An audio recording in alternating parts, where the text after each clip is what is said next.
Hello friends, स्वागत है आप सभी का रोहित स्टडी IQ चैनल पर। और आज की इस क्लास में अपन पढ़ेंगे कि राजस्थान में मराठों का प्रवेश कैसे हुआ, कैसे मराठों को मौका मिल गया राजस्थान में प्रवेश करने का, लूटमार करने का, यहाँ की रियासतों के जो प्रशासनिक कार्य उनमें हस्तक्षेप करने का। तो चलिए शुरू करते हैं। राजस्थान में मराठों का प्रवेश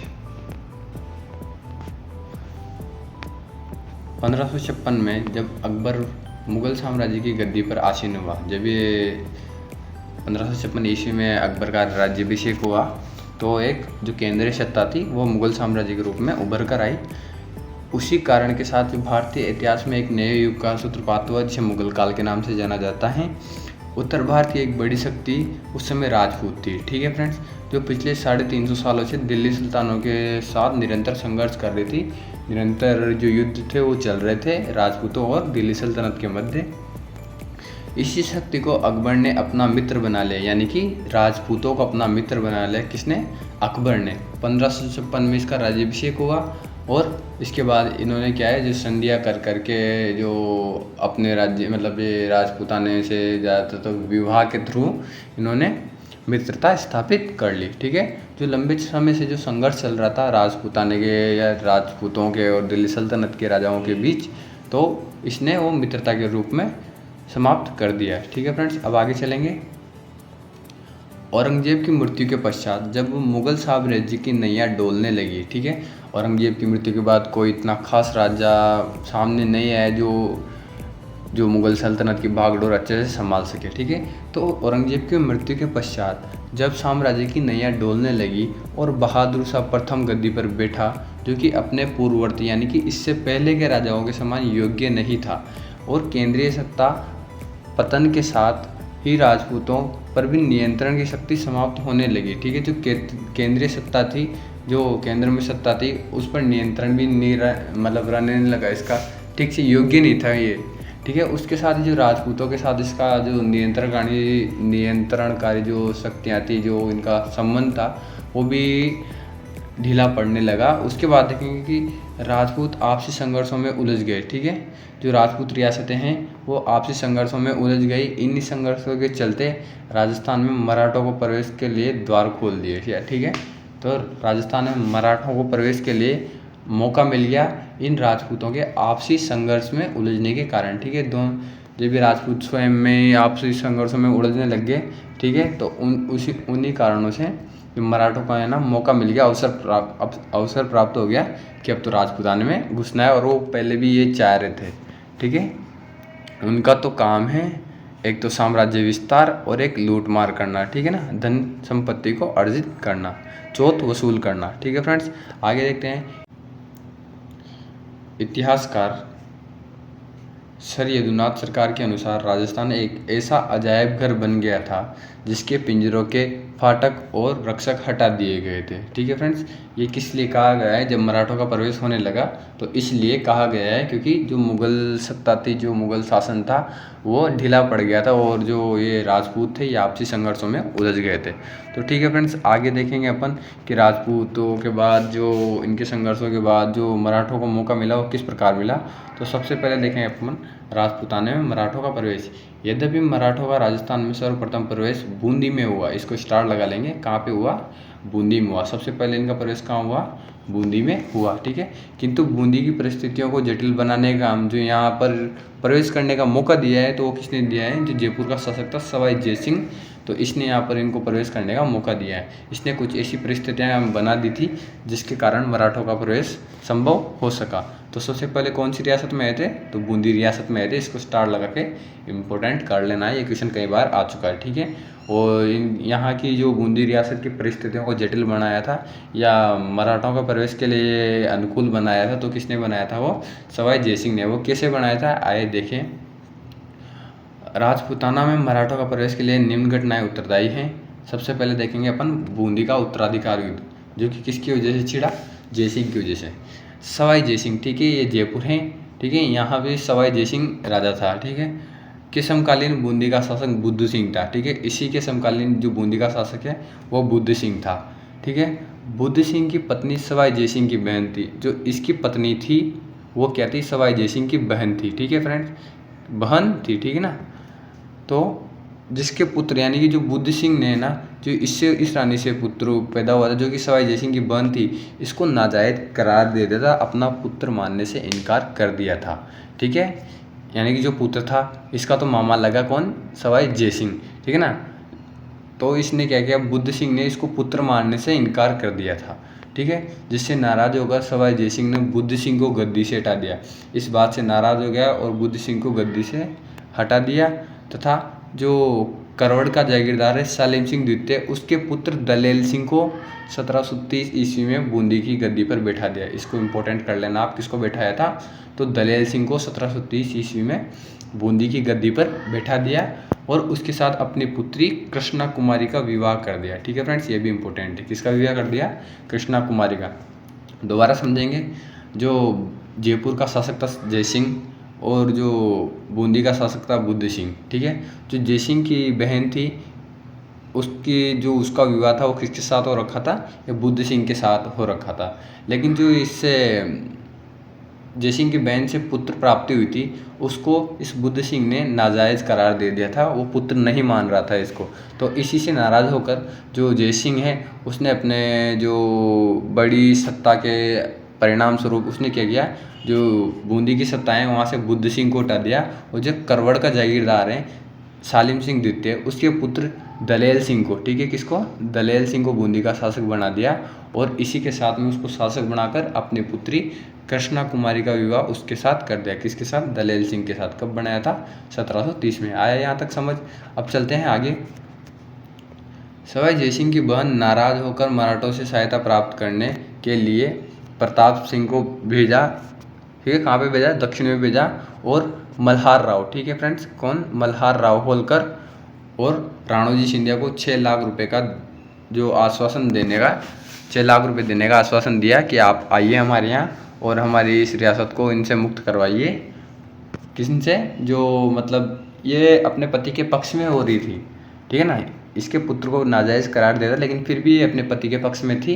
तो इसने जय सिंह से नाराज़गी जताते हुए मराठों को राजस्थान में आने का प्रवेश दिया और 6 लाख रुपए का ऑफर दिया इसने, ठीक है फ्रेंड्स। कितने का ऑफर दिया, 6 लाख रुपए का। और किसको भेजा था उनको बुलाने के लिए, तो प्रताप सिंह को भेजा था जो कि आमेर रियासत से संबंधित है। उसके बाद अपन देखेंगे मराठों के उत्तर भारत की राजनीति में हस्तक्षेप करने का उचित अवसर था, ठीक है। वो तो मौका ढूंढ ही रहे थे लेकिन उनको मौका अपने राजपूतों ने ही दे दिया। उसके बाद देखेंगे कि 18 अप्रैल 1734 को, ठीक है, 18 अप्रैल 1734 को मल्हार राव होलकर और राणोजी सिंधिया के नेतृत्व में बूंदी पर आक्रमण कर दिया और उस पर अधिकार कर लिया, ठीक है फ्रेंड्स। कब किया था, तो ये किया था 18 अप्रैल 1734 ईस्वी को, ठीक है ना। मराठों ने बूंदी पर अधिकार कर लिया। मराठों ने न केवल बूंदी पर अधिकार किया बल्कि उन्होंने राजपूताना की अन्य रियासतों में भी लूटमार प्रारंभ कर दी, ठीक है। इनका काम ही था लूटना। तो मराठों से छुटकारा पाने के लिए आमेर के शासक सवाई जय सिंह ने, ठीक है ना, जो कि सारी फसाद की जड़ यही था, ठीक है, इसने मेवाड़ के संग्राम सिंह द्वितीय के सहयोग से हुड़ा सम्मेलन या हुड़ा जो कि वर्तमान में भीलवाड़ा में पड़ता है, राजपूताना के सभी शासकों का एक सम्मेलन बुलाया, ठीक है, जिसकी अध्यक्षता किसको करनी थी, तो वो करनी थी संग्राम सिंह द्वितीय को। इसकी अध्यक्षता में बुलवाना मतलब निश्चित हुआ कि इनकी अध्यक्षता में बुलवाएंगे। कहाँ पे, हुड़ा भीलवाड़ा में। ये सम्मेलन 17 जुलाई 1734 ईस्वी को बुलाया भी गया, ठीक है, किंतु संग्राम सिंह द्वितीय इसकी अध्यक्षता नहीं कर सका। इसको स्टार लगा लेना, ठीक है फ्रेंड्स। क्यों नहीं कर सका, क्योंकि इससे पूर्व यानी 17 जुलाई 1734 से पहले ही ये परलोक सिधार गया था, इसकी मृत्यु हो चुकी थी। उनके उत्तराधिकारी जगत सिंह ने इस सम्मेलन की अध्यक्षता की, ठीक है फ्रेंड्स। हुड़ा सम्मेलन की अध्यक्षता किसने की, तो जगत सिंह ने की है। इसको भी आप स्टार लगा लेंगे, ठीक है। हुड़ा सम्मेलन की अध्यक्षता किसने की, जगत सिंह ने की। कब हुआ, 17 जुलाई 1734 को हुआ। कहाँ पे हुआ, तो हुड़ा भीलवाड़ा में हुआ।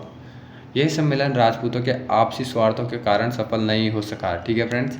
ये जो सम्मेलन बुलाया था ये सफल नहीं हो सका। इसके परिणाम पॉजिटिव नहीं आए क्योंकि इनमें राजपूतों के कहीं ना कहीं आपसी स्वार्थ शामिल थे। इन्होंने एक साथ मिलकर कार्य नहीं किया। उसके बाद देखेंगे बूंदी के उत्तराधिकार के बाद अब जयपुर का उत्तराधिकार संघर्ष, ठीक है फ्रेंड्स। सवाई जय सिंह ने देवारी समझौते के तहत 1807 का था जो, उसके तहत मेवाड़ के शासक अमर सिंह, ठीक है, ये मेवाड़ का, ये तो जय सिंह है और ये मेवाड़ का शासक अमर सिंह द्वितीय है, ठीक है। इसकी पुत्री से विवाह किया, ठीक है ना, अमर सिंह द्वितीय की पुत्री से विवाह किया और वादे के मुताबिक उसने इससे उत्पन्न संतान को आधा राज्य देने का जो वादा किया था, ठीक है। लेकिन सवाई जयसिंह की मृत्यु के पश्चात जैसे ही सवाई जयसिंह परलोक सिधार गया तो उसकी दूसरी पत्नी थी एक मारवाड़ के राजा अजीत सिंह की पुत्री, ठीक है। अजीत सिंह की पुत्री थी जिसका नाम क्या था, सूरज कंवरी, ठीक है ना। जो मारवाड़ के राजा हैं अजीत सिंह, उसकी पुत्री थी एक सूरज कंवरी और एक थी अमर सिंह द्वितीय की पुत्री, ठीक है। तो जैसे ही इसकी जयसिंह की मृत्यु हुई तो जो वादा कर रखा था इसने देवारी समझौते के तहत अमर सिंह द्वितीय से कि आपकी जो पुत्री हैं जो उससे उत्पन्न संतान है उसको मैं आधा राज्य दूंगा, तो ये वो नहीं कर पाया, ये पूरा नहीं कर पाया क्योंकि इसकी मृत्यु हो गई। और मृत्यु के बाद जो है मृत्यु के पश्चात सूरज कंवरी जो कि मारवाड़ के अजीत सिंह की पुत्री थे उससे उत्पन्न संतान ईश्वरी सिंह ने गद्दी पर अधिकार कर लिया, ठीक है। ईश्वरी सिंह किससे उत्पन्न था ये, तो अजीत सिंह की जो पुत्री थी सूरज कंवरी उससे पैदा हुआ था ईश्वरी सिंह और इसने संपूर्ण अधिकार गद्दी पर कर लिया जय सिंह की मृत्यु के पश्चात, ठीक है। तो इससे क्या हुआ, जो माधो सिंह था जो कि अमर सिंह द्वितीय की पुत्री का पुत्र था, यानी कि मेवाड़ में उसका ननिहाल था, तो वो नाराज हो गया और जो देवारी समझौता हुआ था उसका पालन नहीं हो पाया। तो अतः जयपुर में ईश्वरी सिंह के मध्य उत्तराधिकार संघर्ष हुआ, ठीक है। यानी कि जो जयपुर रियासत है वहाँ पर ईश्वर सिंह और माधो सिंह के मध्य जो संघर्ष हुआ वो शुरुआत हो चुकी थी संघर्ष की। इसमें माधो सिंह की तरफ से मल्हार राव होलकर, तो ये कैसे याद रखेंगे, म से म। माधो सिंह की तरफ से मल्हार राव होलकर को 20 लाख रुपए देने का लालच देकर लड़ने के लिए राजी कर लिया। और दूसरी ओर ईश्वरी सिंह ने राणोजी सिंधिया से सहायता प्राप्त की, ठीक है। जबकि आपको देखना है कि जो मल्हार राव होलकर है और जो राणोजी सिंधिया हैं दोनों एक ही दल के हैं, ठीक है। लेकिन इन्होंने क्या किया, जो पैसे हैं ना, पैसे लेने के चक्कर में दोनों को सहायता कर दी, ठीक है फ्रेंड्स। तो इसमें कुछ नहीं, राजपूतों को ही नुकसान हुआ है, आर्थिक नुकसान भी हुआ है, सामाजिक नुकसान भी हुआ है, ठीक है, जान मान की हानि हुई है। उसके बाद देखेंगे अपन कि दोनों पक्षों में ये इम्पोर्टेंट है, ठीक है, इसको स्टार लगा लेना। 1 मार्च 1747 को राजमहल टोंक, ठीक है फ्रेंड्स, राजमहल टोंक देवली छावनी से 110 मील दूर है के पास में भीषण युद्ध हुआ जिसमें ईश्वरी सिंह, जो पहला युद्ध है ना, जो राजमहल टोंक का युद्ध है, ठीक है, जो राजमहल टोंक का युद्ध है वो तो ईश्वरी सिंह ने जीता, क्योंकि जो कि कब हुआ था 1747 में, ठीक है बच्चा। इसके बाद देखेंगे अपन, ये तो ध्यान रखेंगे 1747 में राजमहल का युद्ध ईश्वर सिंह जीता, ठीक है। उसके बाद जो दूसरा युद्ध देखेंगे, किंतु कुछ समय पश्चात माधो सिंह ने पुनः ईश्वरी सिंह पर चढ़ाई कर दी और बगरू का युद्ध, ठीक है, ये कब हुआ था, ये 1748 को हुआ था, ठीक है फ्रेंड्स। बगरू के युद्ध में ईश्वरी सिंह को मल्हार राव होलकर की मदद से पराजित कर दिया। इस प्रकार सवाई जय सिंह के द्वारा जो की गई भूलें थी, यानी इन्होंने ही बूंदी में भी मराठों आने का मतलब मराठों को अवसर दिया था कि बूंदी में प्रवेश करता है, ठीक है। और जो इनने जयपुर रियासत में भी ये सब कुछ किया, तो उसी कारण से मराठों ने हस्तक्षेप अत्यधिक बढ़ा दिया, जो मतलब जो उसकी चरम सीमा तक पहुंच चुका था, ठीक है। जयपुर रियासत में मराठों का प्रवेश का अवसर प्रदान किया, इनकी भूलों ने, ठीक है, बूंदी में भी इनको भूलों ने किया था और जयपुर में भी इनकी भूलों ने प्रवेश करने का अवसर दिया था। उसके बाद देखेंगे अपन जो मारवाड़ का या जोधपुर का उत्तराधिकार संघर्ष है उसको। तो 1724 ईस्वी में मारवाड़ के राजा अजीत सिंह की हत्या करके उसका पुत्र भक्त सिंह के द्वारा कर दी जाती है और ये मारवाड़ का पितृहंता कहलाता है। कौन? भक्त सिंह, ठीक है फ्रेंड्स, कंफ्यूज नहीं होना है। जो तख्त सिंह है वो नहीं है, यहाँ भक्त सिंह आएगा। भक्त सिंह से बेकार आदमी जिसने अपने पिता की हत्या कर दी, भक्त सिंह से बेकार आदमी जिसने अपने पिता की हत्या कर दी राजगद्दी प्राप्त करने के लिए, ठीक है फ्रेंड्स। तो गद्दी पर भक्त सिंह की बजाय अभय सिंह बैठ गया, ठीक है। इसने गद्दी के लिए पिता की हत्या तो कर दी लेकिन ये गद्दी पर नहीं बैठ पाया, ठीक है। अजीत सिंह की बात गद्दी पर नहीं बैठ पाया, यहाँ पर अभय सिंह बैठ गया।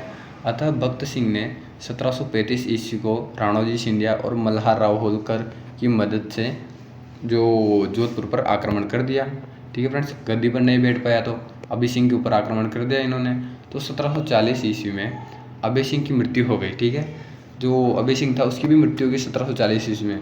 फिर उसका पुत्र राम सिंह गद्दी पर बैठता है, ठीक है। कौन? राम सिंह गद्दी पर बैठते हैं, जिससे भगत सिंह ने गद्दी छीन ली और अजमेर पर भी आक्रमण कर दिया। अब जो यहाँ पर अजमेर पर आक्रमण करना था, ये इसके लिए एक बहुत बड़ी भूल हो चुकी थी, जिससे क्योंकि मराठा नाराज हो गए थे। क्यों? क्योंकि ये खुद भी अजमेर पर आक्रमण करना चाहते हैं, उस पर अधिकार करना चाहते थे। क्यों? क्योंकि राजपूताने की जो कुज्जी बोली जाती है अजमेर, ठीक है, उसके लिए ये मराठे भी निरंतर जो है प्लान कर रहे थे कि इस पर हम अधिकार करेंगे। इस प्रकार मारवाड़ से भी राजपूतों या आपसी संघर्षों ने मराठों को अवसर प्रदान किया, ठीक है, मराठों को अवसर प्रदान किया। उसके बाद देखेंगे कि मराठों ने 18वीं शताब्दी के मध्य से लेकर 19वीं शताब्दी के प्रारंभ तक अपनी ताकत से संपूर्ण उत्तर भारत को प्रभावित किया था और चोट वसूली थी, ठीक है फ्रेंड्स। ये रियासतों को लड़ते थे, आक्रमण करते थे और जीतकर उनसे बाद में चोट वसूला करते थे, ठीक है फ्रेंड्स। मराठों के साथ पिंडारियों का भी आगमन हुआ, उन्होंने भी राजपूताने में बहुत आतंक फैलाया। अतः मराठों और पिंडारियों से परेशान होकर ही जो राजपूत शासक हैं उन्होंने अंग्रेज़ों के सामने घुटने टेक दिए, ठीक है फ्रेंड्स। जब एक शक्ति ज़्यादा ही हावी हो जाती है तो दूसरी शक्ति के पास जाते ही हैं, ठीक है। ऐसे ही हुआ था जब मुग़ल साम्राज्य आ गया था तो उनसे संधियाँ कर ली थी। उसके बाद जैसे ही ये मराठों का प्रवेश बढ़ने लगा या इनका हस्तक्षेप ज़्यादा ही बढ़ने लगा तो इन्होंने अंग्रेज़ों के सामने घुटने टेक दिए और अधीनस्थ संधियाँ कर ली, जिससे मराठों व पिंडारियों से तो रक्षा हो गई, लेकिन अब राजपूताना जो है कि राजस्थान जो है वो अंग्रेज़ों की लूट का ठिकाना बन चुका था, ठीक है फ्रेंड्स, अंग्रेज़ी की लूट का ठिकाना बन चुका था। आज के लिए इतना ही, बस मिलते हैं अगली वीडियो में। तो इस वीडियो में अपन ने देखा कि राजस्थान में मराठों का प्रवेश कैसे हुआ, कैसे राजपूताने के जो राजाओं द्वारा की गई भूलें हैं, यहाँ पर जो उत्तराधिकार संघर्ष हुए हैं उनके द्वारा मराठों को राजस्थान में प्रवेश करने का मौका मिल गया, ठीक है फ्रेंड्स। आज की वीडियो में बस इतना ही, मिलते हैं अगली वीडियो में। Thank you so much. अगर आपको वीडियो अच्छी लगी हो तो वीडियो को लाइक करें, कमेंट करें, शेयर करें और चैनल को सब्सक्राइब करें। ओके भाई, धन्यवाद।